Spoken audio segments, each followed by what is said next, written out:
Let us now look at what Yehoshua himself thinks of women and how he changed their status forever before his Father and man. He reveals how Father thinks of women yesterday, today, and forever. Yehoshua erases once and for all misunderstandings and prejudice against women and takes a definite stand to totally liberate women forever from the bondages of Satan and men and the religious strangleholds of both. For this purpose was the Son of Man manifested to destroy the works of the devil. 1 John 3 verse 8. The word destroy means to loose from his controlling power, to undo what he has done, to set free. Here are some notes from Charles Tomlin's book, Who Said Women Can't Teach? Yehoshua publicly associated with women. He used them as illustrations expressing eternal truth. He went out of his way to heal them and bless them. He never rebuked them for violating religious taboos or overstepping religious traditions. Women followed him as disciples, sat at his feet as disciples. Some apparently having left prominent families behind. Yehoshua closed out the old ways. He was always saying, it has been said, but I say unto you. In Luke 10, verse 38 through 41, Yehoshua illustrates a radical change. Martha illustrates the positions of a woman under the Talmudic law of the rabbis. Hundreds of man-made laws created during the time between Malachi and Matthew, which Yehoshua condemned as the traditions of men. See Mark 7, verse 6 through 13.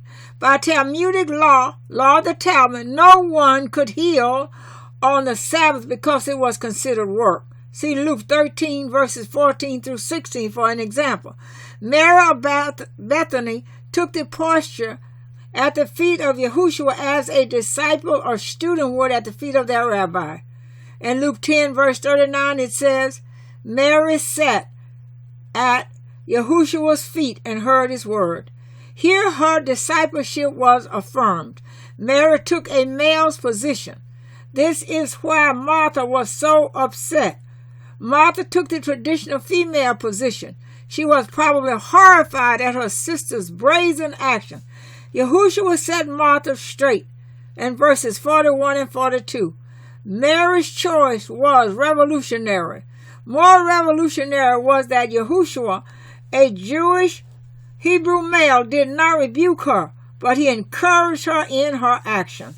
In John 12, verses 1 through 7, Mary again broke tradition in public.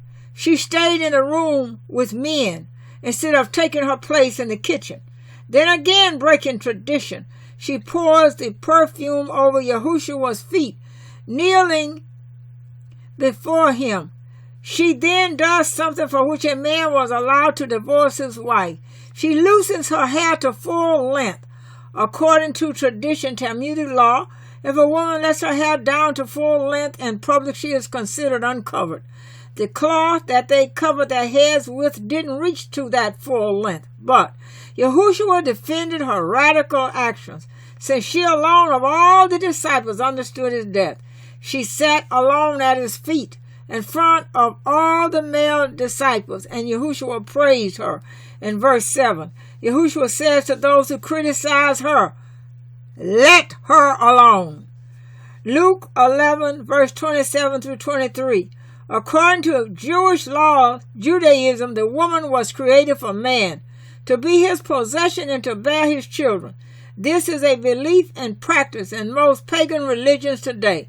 The Muslim Quran says that a man must regularly beat his wife to remind her of her subservient position and to remind her to remain obedient to him. In many countries, the woman walks behind the man in public to show her subservient position. Judaism is a religion of man based on man's opinions of Torah. Our loving Father's teachings in Genesis through Deuteronomy and man's laws of Talmud and the opinion of the rabbis called Mishnah. Yehoshua put an end to this mentality with his reply, Blessed are those who hear the word of Elohim and do it. And Luke 8:21, Yehoshua says, my mother and my brethren are these which hear the word of Elohim and do it. Yehoshua put all people on the same level. He opened the way for all women and men to freely come sit at his feet and be his disciples of his word. If you continue in my word, you are my disciples indeed. Yehoshua spoke to all people who would hear. John 8:31. When he called the multitude to discipleship, he preached to men, women, and children. He never distinguished between them. Mark 10 verse 12. Jewish or Hebrew women could not divorce their husbands since they were considered men's possessions. Not only did Yehoshua end easy divorce for men, but he put an end to polygamy and adultery and gave women permission to put their husbands away in divorce if guilty of such immorality. In 1 Corinthians 7:10-11, Paul Shaw speaking, for Elohim gives the woman an out if she has to have one. The only condition was that she should remain unmarried or reconciled to her husband. In fact, all of 1 Corinthians 7 is a warning about marriage. Marriage under Yehoshua's new way was not considered the only alternative for a woman or man to take. Actually, remaining single and obeying only Yahuwah is encouraged by Paul. He says he wants to spare the people from the bondages of marriage and free them as he was to follow only Yehoshua. Elohim hates divorce. It tears people apart emotionally, mentally, in their finances, and even wounding the spirit deeply. It is a horrible thing. Yet he hates the causes of divorce even more. He had to divorce the northern kingdom of Israel for their idolatry. Yet because of his promises to Israel, all 12 tribes, he will remarry Israel, the northern kingdom of 10 tribes, and reunite Israel with Judah, the 2 southern tribes of Judah and Benjamin in these last days. It is a mighty phenomenon that we are watching before our eyes. See Hosea chapters 1 and 3 and Ezekiel 37. All Israel, all 12 tribes will call him Ishi, my husband. Matthew 22:23-30, the Sadducees were referring to Deuteronomy 25 verse 5. Yehoshua equalizes men and women. In heaven both are the same, like angels having no marriage, no male-female differences, because we won't be flesh and blood, but in a resurrection body like Yehoshua's when he came out of the grave.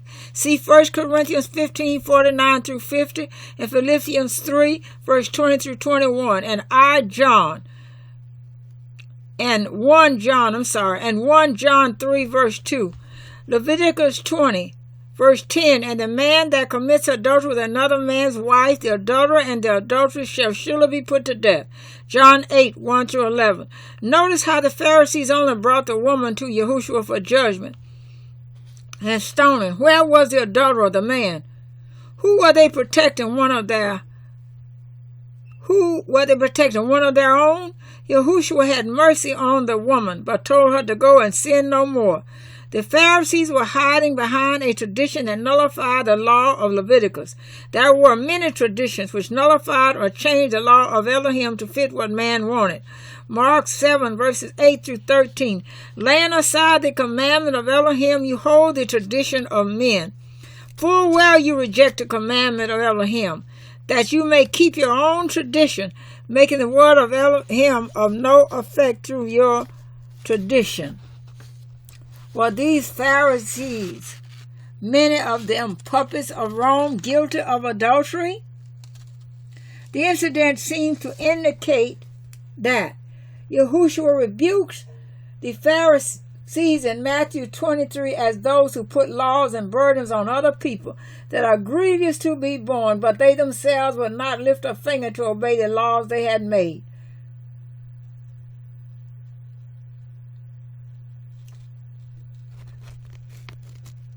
Little known Elohim's laws. His commands are not grievous, not heavy burdens. See 1 John 5 verse 3.